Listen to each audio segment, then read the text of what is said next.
Sesión 2. ¿Por qué y cómo hace Dios la obra de juicio en los últimos días?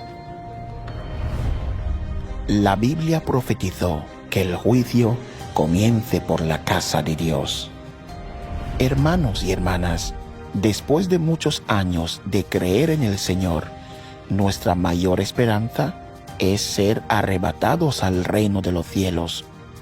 La clave para entrar en el reino de los cielos es recibir el regreso del Señor. En la sesión anterior aprendimos que en los últimos días Dios se hará carne por segunda vez y regresará como el Hijo del Hombre.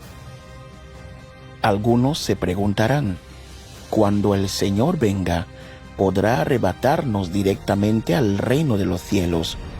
¿Por qué necesita volver a hacerse carne?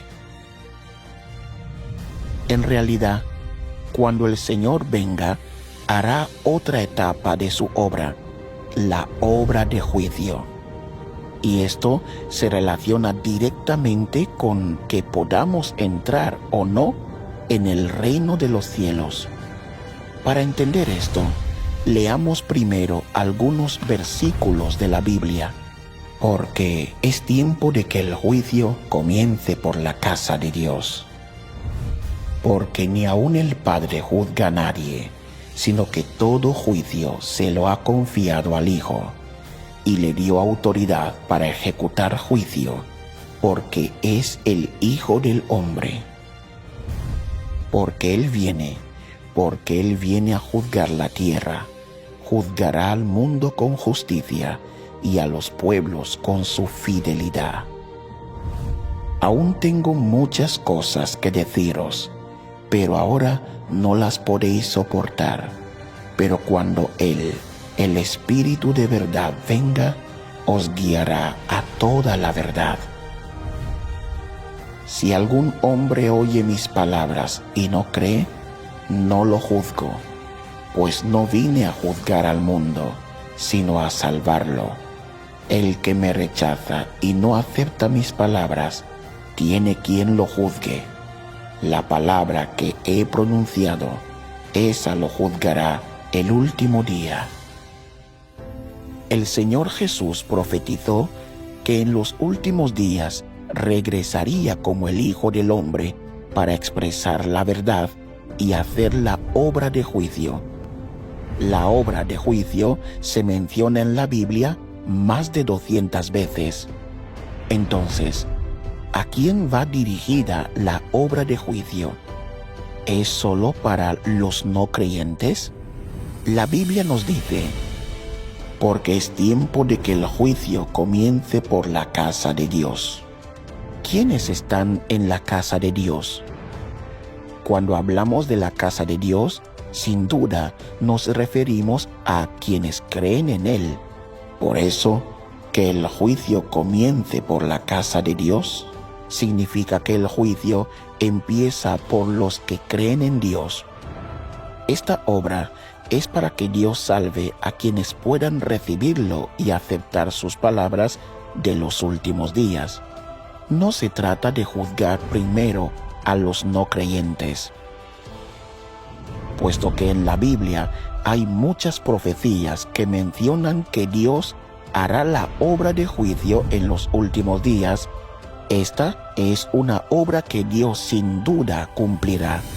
Algunos podrían sentirse confundidos y preguntar, hemos creído en el Señor toda la vida y nuestros pecados ya han sido perdonados. Cuando el Señor venga, debería arrebatarnos directamente al reino de los cielos. ¿Por qué el juicio tiene que comenzar por la casa de Dios? ¿Por qué nosotros, los que creemos en el Señor, tenemos que pasar por la obra de juicio? Esta pregunta crucial está relacionada con el gran asunto de nuestra salvación y entrada en el reino de los cielos. Si no entendemos el significado de la obra de juicio de Dios, perderemos la oportunidad de recibir al Señor y ser arrebatados al reino de los cielos. A continuación, hablemos sobre este tema.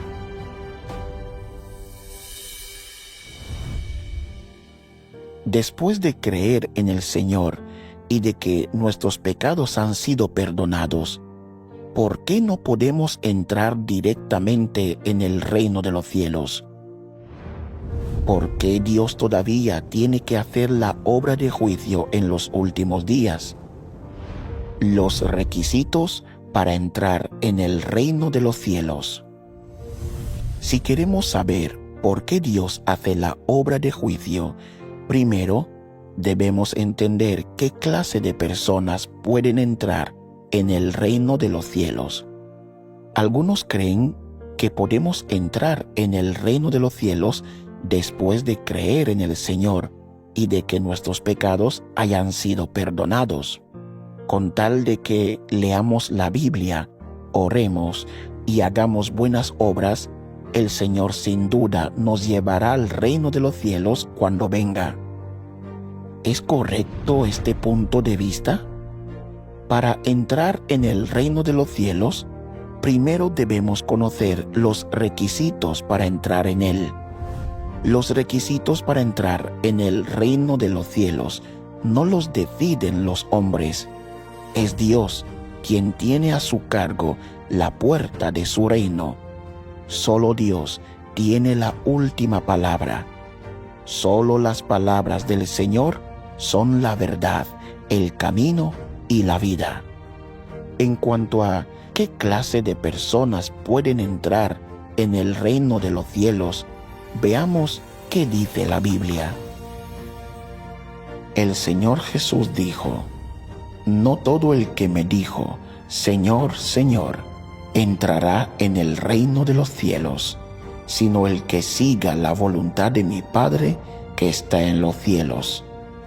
Muchos me dirán en aquel día: Señor, Señor, ¿no profetizamos en tu nombre, y en tu nombre echamos fuera demonios, y en tu nombre hicimos muchos milagros?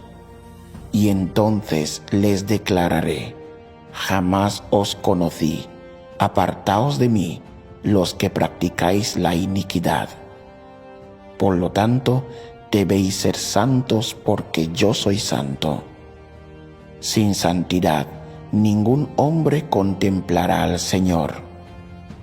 Según las palabras del Señor Jesús, solo quienes alcanzan la santidad y siguen la voluntad del Padre Celestial pueden entrar en el reino de los cielos.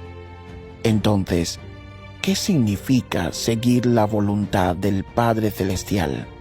Significa que la gente ya no peca, ya no se rebela contra Dios ni se resiste a Él, y es capaz de acatar y practicar por completo las palabras del Señor. Si una persona cree en el Señor y sus pecados son perdonados, pero todavía vive en un ciclo de pecar y confesar, no está cualificada para entrar en el reino de los cielos. ¿Y por qué no puede entrar? Porque el perdón de los pecados no significa que una persona se haya vuelto santa, ni tampoco que pueda someterse a Dios o seguir su voluntad.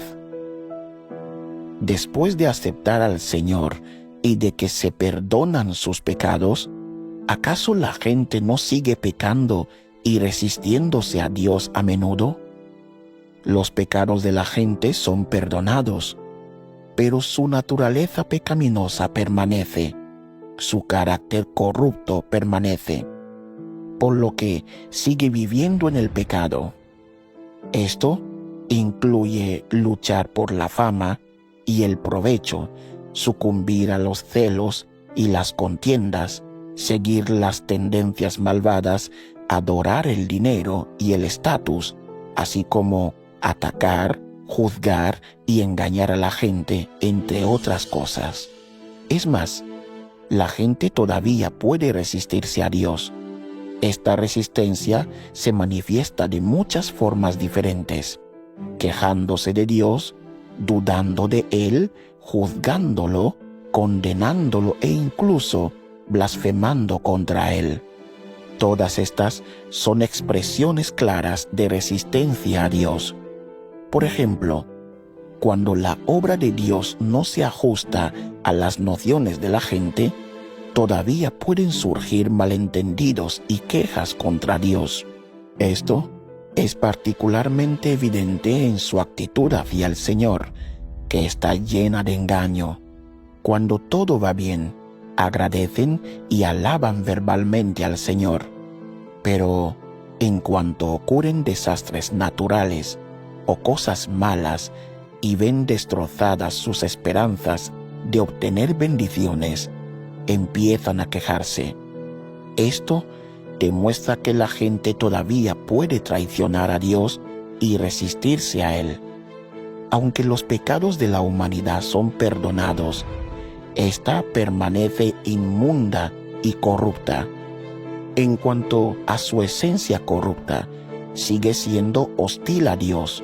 Las personas que viven en un círculo vicioso de pecar y confesar, es decir, las personas que viven según su carácter corrupto, no son dignas de ver el rostro de Dios.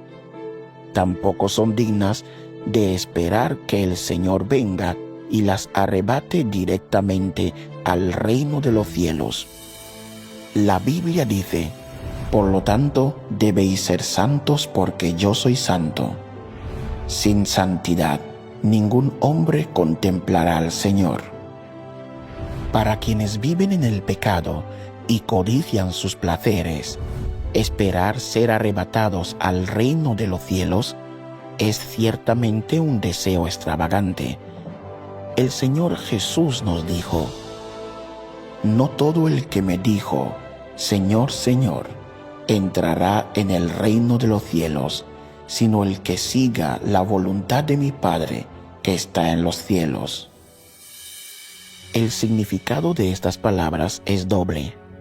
Primero, que no todos los creyentes entrarán en el reino de los cielos. Solo unos pocos podrán entrar y la mayoría no. Segundo, que quienes persisten en el pecado, aunque confiesen, oren y se arrepientan cada día, no pueden seguir la voluntad del Padre Celestial, porque no han sido purificados y su carácter corrupto permanece. Tales personas no están cualificadas para entrar en el reino de Dios. Esperar que el Señor venga para ser arrebatado directamente al reino de los cielos es una ilusión y un deseo extravagante de la gente. El Señor Jesús nunca prometió tal cosa. Por lo tanto, es indudablemente cierto que quienes viven en el pecado no están cualificados para entrar en el reino de Dios. Esto lo determina el carácter justo y santo de Dios, tal como dijo el Señor Jesús. En verdad os digo que todo el que comete pecado es esclavo del pecado, y el esclavo no queda en la casa para siempre. El Hijo sí permanece para siempre. Hermanos y hermanas, pensemos ahora en esta pregunta. Después de creer en el Señor por muchos años y de que nuestros pecados hayan sido perdonados, ¿significa eso que estamos cualificados para ser arrebatados directamente al reino de Dios? A. No, porque todavía pecamos a menudo y aún no hemos alcanzado la santidad. B. Sí, como creemos en el Señor y nuestros pecados son perdonados, podemos entrar directamente en el reino de los cielos. La respuesta correcta es la A. No, porque todavía pecamos a menudo y aún no hemos alcanzado la santidad. ¿Respondieron correctamente? Al llegar a este punto, algunos pueden sentirse muy desanimados y preguntarse: si es así y nadie es santo, ¿Significa que nadie puede entrar en el reino de Dios? Sin embargo, no hay necesidad de desesperarse. Entrar en el reino de los cielos es la promesa de Dios. A continuación, profundizaremos en las palabras de Dios para entender los requisitos para entrar en su reino y encontrar la senda que nos lleva allí. El efecto de la obra del Señor Jesús. Primero, entendamos por qué, incluso después de que el Señor Jesús completara su obra en la cruz, la gente sigue viviendo en un ciclo de pecar y confesar, incapaz de escapar de las ataduras del pecado. Esta es una pregunta fundamental que debemos considerar. Lo entenderemos después de leer algunos pasajes. Un pecador como tú, que acaba de ser redimido y que no ha sido cambiado ni perfeccionado por Dios, ¿puede ser conforme a las intenciones de Dios? Para ti, que aún eres tu antiguo ser, es cierto que Jesús te salvó y que no perteneces al pecado gracias a la salvación de Dios. Pero esto no demuestra que no tengas pecado ni impureza. ¿Cómo puedes ser santificado si no has sido cambiado? En tu interior estás lleno de impureza, egoísmo y vulgaridad, pero sigues deseando descender con Jesús. ¡Qué suerte tendrías! Te has saltado un paso en tu fe en Dios. Simplemente has sido redimido, pero no has sido cambiado.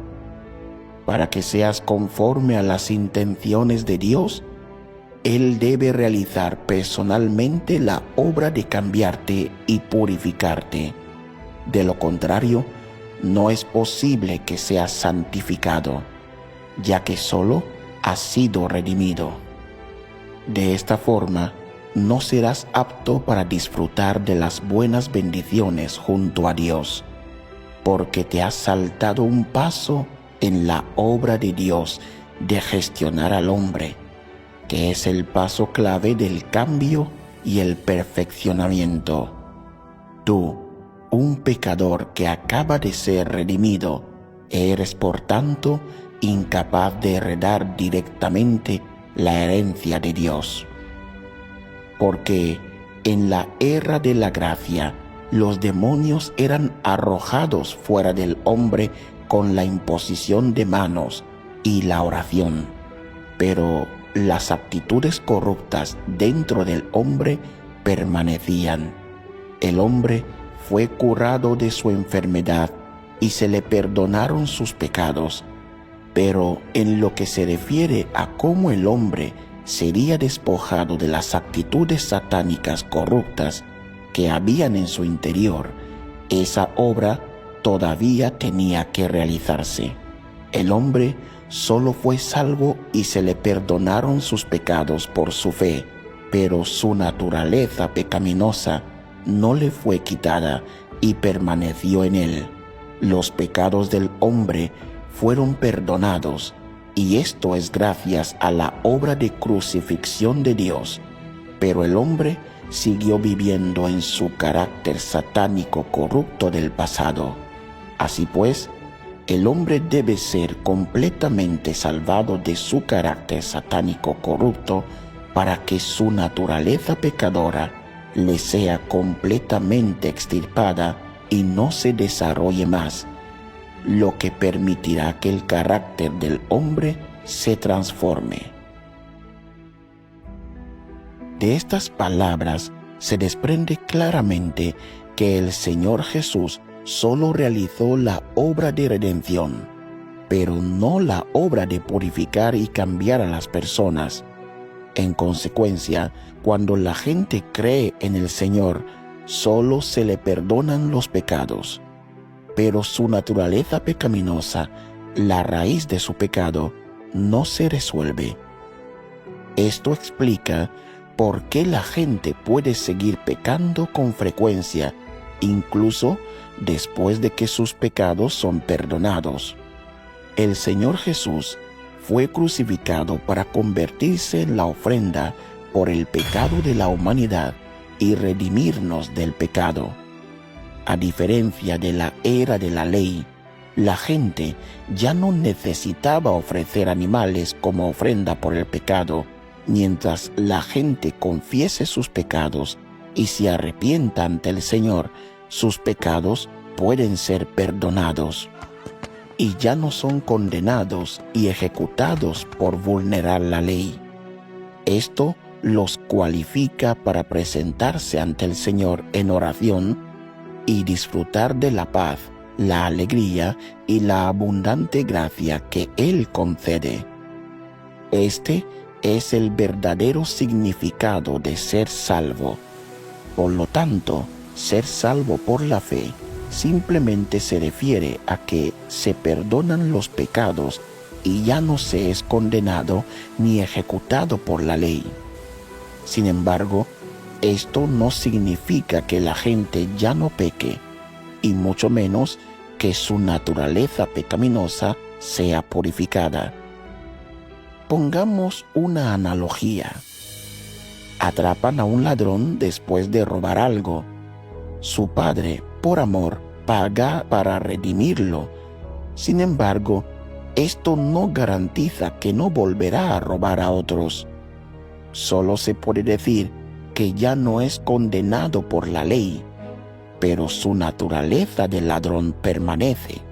Si se le da una oportunidad adecuada, es probable que intente robar de nuevo. Robar es un acto externo, una expresión de la naturaleza corrupta interna que se inclina a robar. Esta naturaleza pecaminosa y corrupta, por lo tanto, es la raíz del pecado del hombre, y los actos pecaminosos provienen de esta raíz.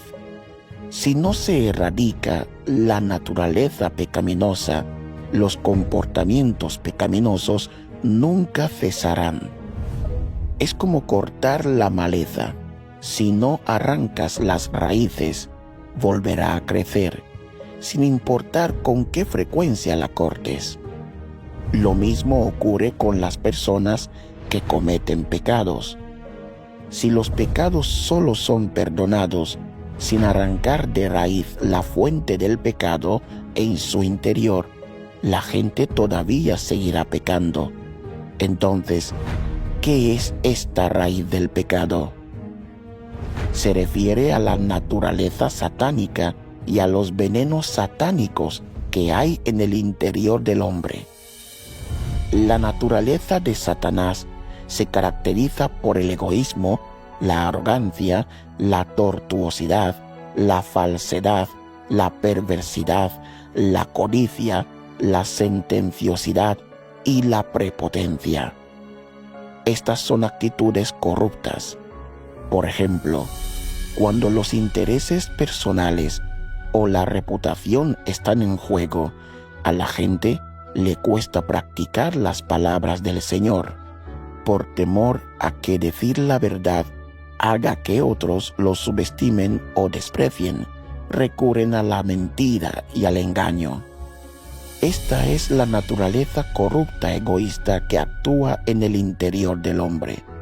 Del mismo modo, ver a otros que son más sobresalientes puede generar incomodidad y mala voluntad.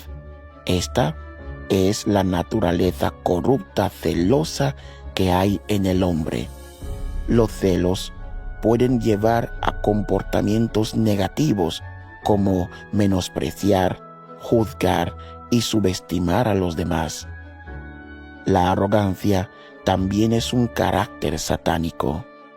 Puede dominar a la gente, hacer que se enaltezca y dé testimonio de sí misma y exija la sumisión de los demás, tal como lo hace Satanás. Una naturaleza arrogante también puede llevar a desobedecer las palabras de Dios, a albergar nociones sobre Él e incluso a traicionarlo. Lo que el Señor Jesús perdonó fue el castigo que la gente merece por pecar, no su naturaleza pecaminosa. Mientras esta naturaleza pecaminosa no se resuelva, aunque el Señor Jesús perdonara al hombre 1000 o 10,000 veces, éste seguiría siendo incapaz de dejar de pecar. Al final, no puede alcanzar la santidad y sigue sin estar cualificado para entrar en el reino de los cielos.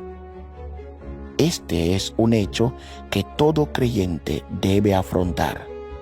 Entonces, ¿puede la gente resolver esta naturaleza pecaminosa por sí misma?